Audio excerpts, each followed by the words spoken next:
Mes amis, bonjour! Voici la deuxième de 3 capsules sur la conscience éveillée. Dans la première, nous avons vu que la conscience éveillée nous invite à être attentifs à nos pensées et aussi à nos réactions. Par ailleurs, certaines traditions vont un peu plus loin. Elles nous suggèrent que la vie est comme un chemin d'apprentissage, que ce que nous vivons, nous traversons, devient pour nous possibilité d'un chemin d'évolution. Je ne dis pas que tout est facile, je ne dis pas que tout est voulu.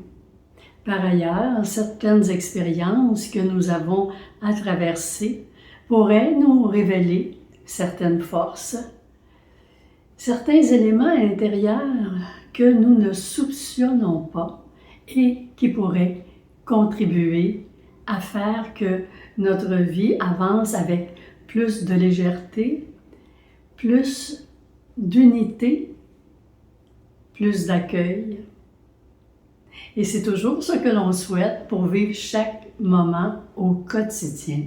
Voyons ce que la sagesse de la vie nous propose. Plusieurs personnes remarquent quelque chose avec le temps. Certaines épreuves qui semblaient impossibles à traverser deviennent parfois des sources de sagesse, une façon nouvelle de percevoir la vie étant comme une alliée. Une perte peut ouvrir le cœur, une difficulté peut révéler une expertise étonnante, une injustice peut éveiller en nous la compassion. Comme si la vie nous invitait doucement à découvrir quelque chose de plus grand en nous. Dans une lecture plus spirituelle, certains diront, et je le crois, que nous ne sommes pas seulement un corps et une histoire. Nous sommes aussi une conscience, une âme, un souffle de vie. Et la vie humaine pourrait être cet endroit où la vie nous apprend à se connaître, à se révéler et à aimer davantage. Ce faisant, la vraie question ne serait pas « pourquoi cela m'arrive ?» mais « vers quel chemin de profondeur et de connaissance de moi-même que cette expérience peut m'amener et me transmettre. » Je vous rappelle que c'est ensemble que nous semons des graines d'éveil. Alors, je vous remercie infiniment d'être présente à ces petites capsules et de partager et de vous abonner si ce n'est déjà fait. On sait que ça ne coûte rien. Par ailleurs, ça permet à YouTube de nous référencier.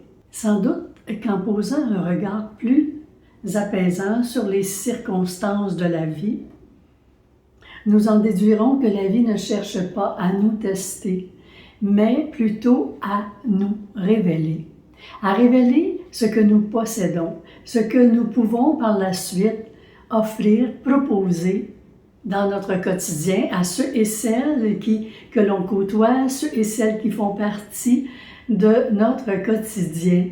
Et ce n'est pas banal parce que quand moi je change comme personne, quand une autre personne change, quand un autre aussi fait des découvertes et agit de façon tout à fait différente, en étant plus inclusive, plus bienveillante, et bien à ce moment-là, la vie va faire que tout le monde va être ensemble en étant satisfait, de plus en plus heureux, de plus en plus confiant, et c'est ce que l'on souhaite vraiment.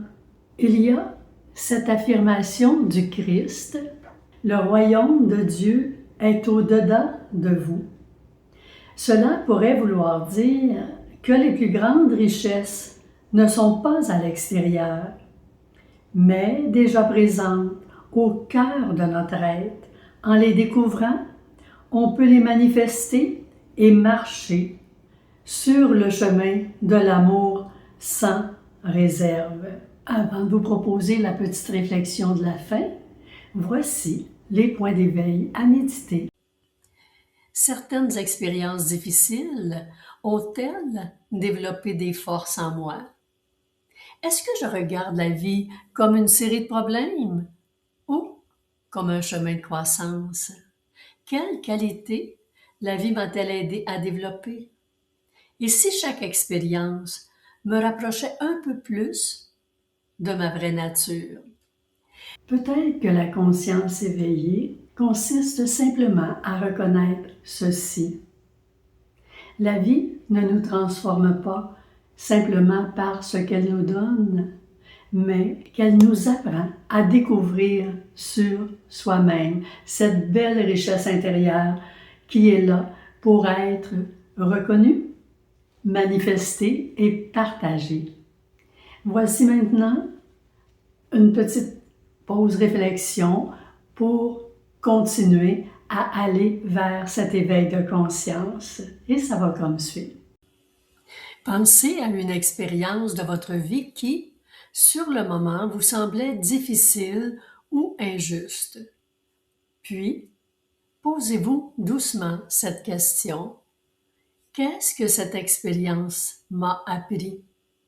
Peut-être une force, peut-être une forme de patience, peut-être une compréhension plus profonde des autres.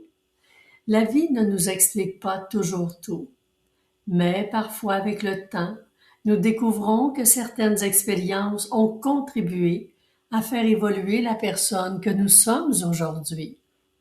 Prenez simplement un moment pour reconnaître ce que la vie vous a aidé à développer en vous. La troisième capsule sur la conscience éveillée ira dans le sens des épreuves. Elle sera présentée mercredi le 12 août. Oui, c'est dans ma façon de faire, de prendre une petite pause de ressourcement. Alors, j'espère que vous passerez un bon été et que vous profiterez de cet été-là pour reconnaître tous les changements que vous avez fait, découvert, manifesté tout au long de ces derniers mois et vous mettre en disponibilité pour ce bel automne qui va venir après cet été que je vous souhaite très agréable. Alors je vous dis à bientôt.